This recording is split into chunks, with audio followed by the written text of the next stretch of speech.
Là, je vais vous présenter concrètement l'école démocratique de Paris. Donc, je vais reprendre les trois valeurs fondamentales qu'a précédemment cité Léna, donc la liberté, l'égalité et la fraternité. Il y a ce qu'on appelle l'apprentissage autodirigé. Donc, en fait, c'est ça, c'est qu'on peut apprendre, encore une fois, avec qui on veut, si on veut apprendre, avec qui on veut, quand on veut, où on veut. Là, par exemple, il y a Alicia qui apprend l'anglais à Stella, Alice et Roman, parce qu'elle le voulait, et voilà. On peut aussi apprendre avec des staffs ou des personnes ressources. Les personnes ressources, c'est des personnes extérieures à l'école, mais qui viennent bénévolement ou pas donner, je sais pas, des connaissances à l'école. Le fait d'apprendre comme ça vient de nous-mêmes, c'est instinctif, on a envie d'apprendre, on a envie de savoir plus sur les sujets, etc. Donc, depuis tout à l'heure, vous m'entendez dire qu'on peut vraiment faire ce qu'on veut, quand on veut, etc. En réalité, c'est pas vraiment le cas, on a quand même un règlement intérieur où il y a plusieurs règles, et donc dans le règlement intérieur, toutes les règles sont définies. Une des règles, par exemple, c'est la règle rangement. Donc quand on dérange quelque chose, on doit le ranger derrière, et pour pas que l'école elle soit en bazar complet tout le temps. Donc il arrive quand même qu'il y a des règles qui soient pas respectées, et à ce moment-là, on a un comité de justice. Donc ici, c'est sur l'image, où en fait, chaque membre de l'école peut déposer un constat à un autre membre au moment où il enfreint une règle. Et donc à ce moment-là, on le traitera en comité de justice, où on reviendra sur les faits, les règles que la personne enfreinte, et les arbitrages. Les arbitrages, ça n'a pas à but de punir la personne.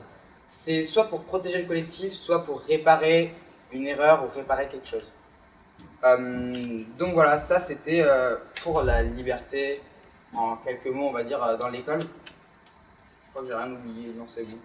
Donc ouais voilà, en gros ça c'était, voilà, là par exemple, pour décrire un peu l'image, on a Félix qui est à droite, qui est sur l'ordinateur et il prend les notes de tout ce qui se passe, et il y a Ferdinand et Héloïse avec des manuels, c'est le règlement intérieur, donc pour s'aider évidemment dans les tâches. Donc voilà, on en a fini avec la liberté, on va maintenant passer à la fraternité.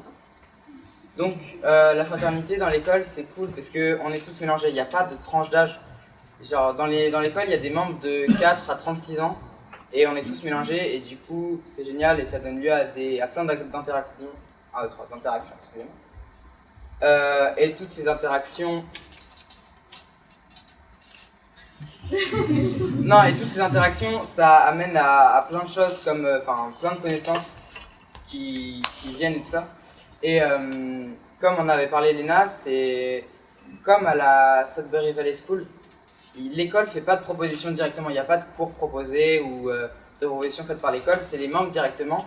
Et du coup, ça crée des interactions, et c'est cool parce qu'on se sent pas forcé d'accepter quelque chose, et du coup, moi j'ai l'impression que c'est plus naturel, les propositions, ça vient plus du collectif, et du coup, j'ai l'impression que c'est un peu plus qualitatif, on va dire. Toutes ces interactions, ça amène aussi à de l'apprentissage informel. En fait, c'est-à-dire que quand on fera des jeux de société où on parlera, où on regardera des gens faire des choses, ça fait qu'on apprendra, sans vraiment le savoir en fait, plein de choses. Genre là par exemple, on a André qui joue à un jeu de société. C'est un jeu qui s'appelle le Catan, et il faut avoir une gestion économique, il faut savoir gérer les probabilités, il faut savoir faire du troc, des échanges, etc. Et donc là on voit, il y a pas mal de personnes de tout âge qui y jouent, et ils y arrivent tous plus ou moins. Donc la première partie, on va la regarder, on va voir comment ça se passe, ensuite on va jouer, on va comprendre, etc. Donc ça fait qu'on apprend beaucoup de choses, et c'est beaucoup dû aux interactions. Donc pour résumer, en gros, la fraternité dans l'école, c'est beaucoup de coopération, on s'aide tous les uns les autres, et moi je trouve ça vraiment cool. Ok, donc on va enfin finir par l'égalité.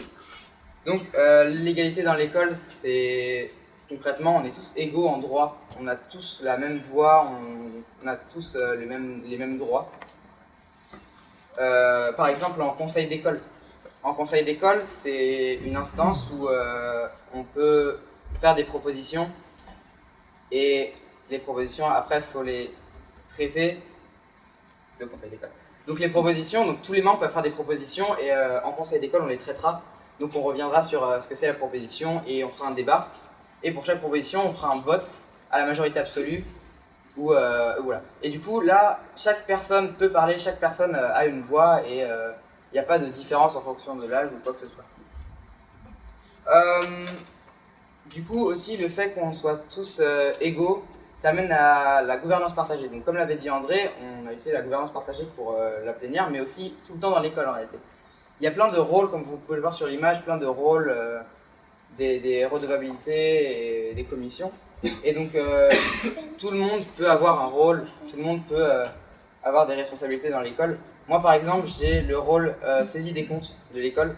Donc, je dois rentrer les comptes dans les tableurs de l'école. Et j'ai aussi le rôle animation du conseil d'école. Donc, c'est moi qui gère le conseil d'école qu'on avait vu avant. Et voilà.